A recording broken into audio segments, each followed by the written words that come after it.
Good afternoon. Working. Thank you very much for inviting me. European Movement Merseyside. It's a pleasure to be here.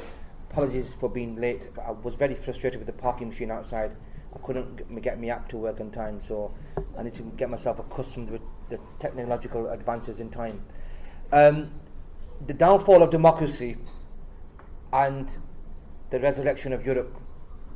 It seems to me like it's a classic two-part drama, this.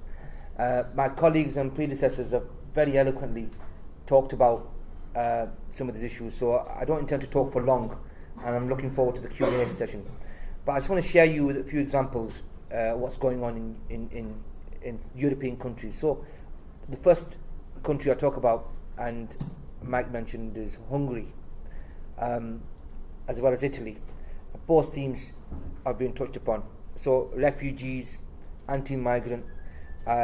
So a lot of us know the Prime Minister of Italy is Giuseppe Conte, but in reality the most popular person at the moment in Italy is a guy called Matteo Salvini, and he's famous and renowned for his attacks on refugees and migrants and his lies and myths.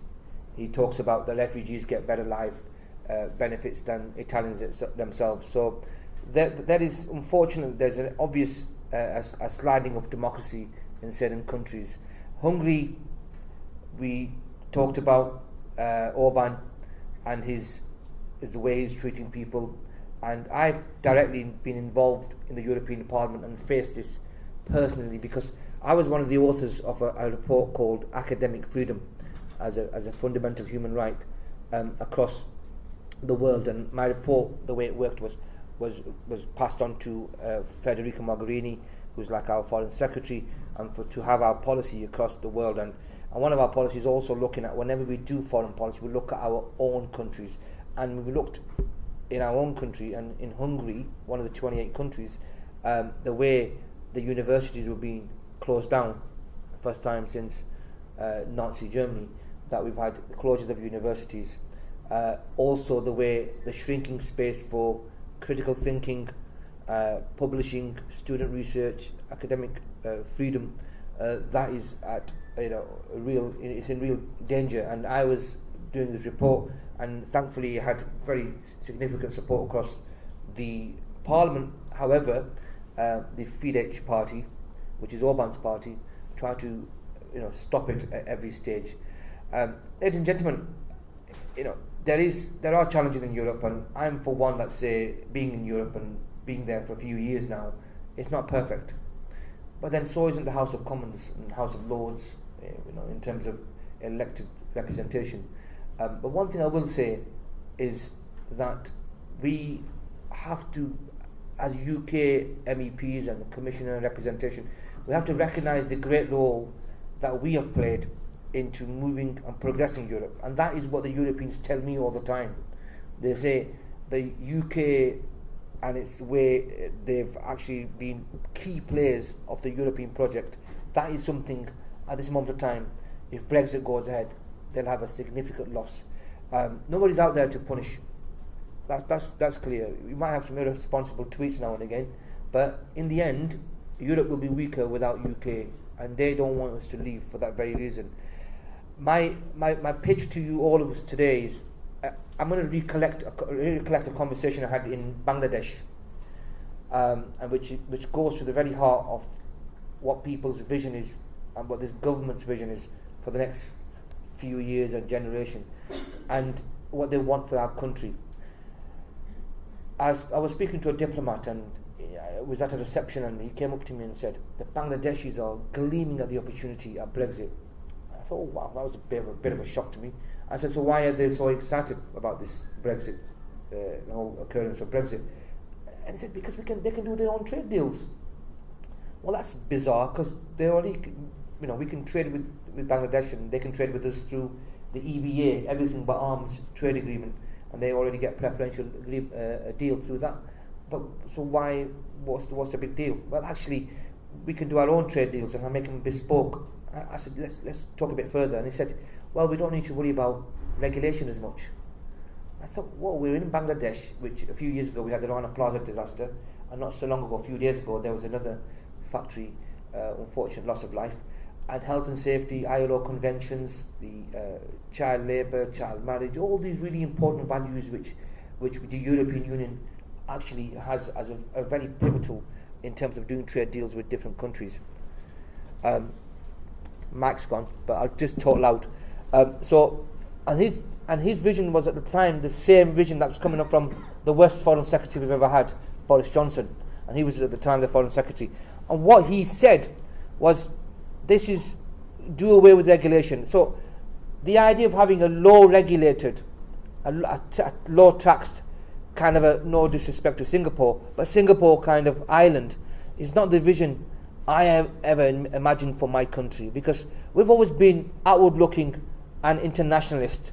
But unfortunately, the way things are going, they want to make our country a protectionist and isolated in the sense we close up our borders. That's not going to get as far, because the way the world is going, we can't compete with the likes of India and China. But what we can do is do what we do best, to be creative and innovative. And at the heart of this whole discussion is, in Europe, people are getting on with their legislations, the European Union, the institutions, but in the UK, we have been paralysed with this whole Brexit debate. We wake up every morning, newspapers, Brexit, news all the time, in the evening when I switch off, Brexit. And we've just been obsessed with Brexit. And what local domestic government policies, legislation have we seen over the last few years? Where are people in terms of education, the NHS, gender equality? Where are the laws that are being proposed in this area? Because the whole vacuum, there's been a huge vacuum, because the whole arena has been obsessed with Brexit. So we've got to move forward. And I really am concerned about a huge issue, which is about what Mike talked about in particular, is the whole idea of interference, democracy, Facebook, social media. These are the challenges. How can we regulate these social media networks in order that people don't do what Cambridge Analytica was doing, or we don't have Russian bots somewhere using algorithms to play on people's fears, or kind of get people thinking in a different way. And we've got to make sure. We had Zuckerberg in front of the European Parliament, and that is, it was an opportunity, but we've got to make sure that we can get that right, because unfortunately, Steve Bannon, after he's worked with people on Brexit and the Trump and the US, he's now in European Union countries trying to do what he thinks he does best in trying to manipulate people's fears. So this argument of hope that we should be looking towards, and we should have a positive outlook and make sure we can provide a better life for people, a social Europe which works for everybody. And I'll just say this before I finish, because it's been really interesting listening to this our panel on distinguished guests here, and it's really good always to hear your questions in the next few minutes. But I've always said that people's vote, I hate referendums, but if you started off with a referendum, you're going to have to finish it off with a referendum, because I can't see colleagues in Westminster providing solutions. And I say this to my own colleagues, and I speak to many parliamentary colleagues, and there's no majority for anything. So you hear these words all the time: Norway plus, Canada plus, Common Market 2.0. But if you talk to people on the streets, it's still jargon for them. And if you ever speak to people on in my town, Burnley, and they say, when you were voting Remain or Leave, did you know what the backstop? And they don't get it. And we've got to make sure that the debate resonates with people on the streets of the northwest here and across the United Kingdom. So it is a challenging time. I do believe we should be reforming, not for me, for myself, but for the future of our youth, our children, because the way Europe needs to go, can go, is we can only be part, and we can make influence if we're part of the meeting table, and we're there leading Europe, not standing at the sidelines. And I think, I'll finish off my last point, because I've gone on far more than I thought I would go. People like Liam Fox, ERG,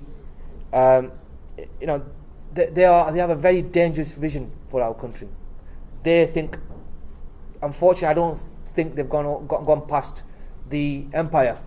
I think we think the UK, we have a long history, we have great influence, international reputation around the world. I'm telling you now, in my work on human rights, on foreign affairs, when people email me from across the Northwest constituency, when I go and raise that, the issue is that the UK is losing its international reputation, and it hurts me. Some of that is irreversible, and we have become a laughingstock because of the way the government has negotiated and treated and spoke to European colleagues, and they are our friends and colleagues. And the referendum campaign wasn't the greatest. Both sides, actually, theirs was an emotive one, so theirs was more successful. What do we talk about? Economy all the time. We should look at value-based arguments, because we always talk about economy all the time. We're not going to get anywhere, and then we've got to learn the lesson from last time. So I hope we have the opportunity again. I'm a Democrat. I respect the result of the referendum. However, it's all now a response to the Tory costly negotiated damaging deal for the people of the country, and our response is to that now. And if that is the response, and this is the way people are going to be worse off according to their own economic assessments, we've got to just do something about that. We can't just stand and watch them do decimation to our country. I'll finish there. Thank you very much indeed.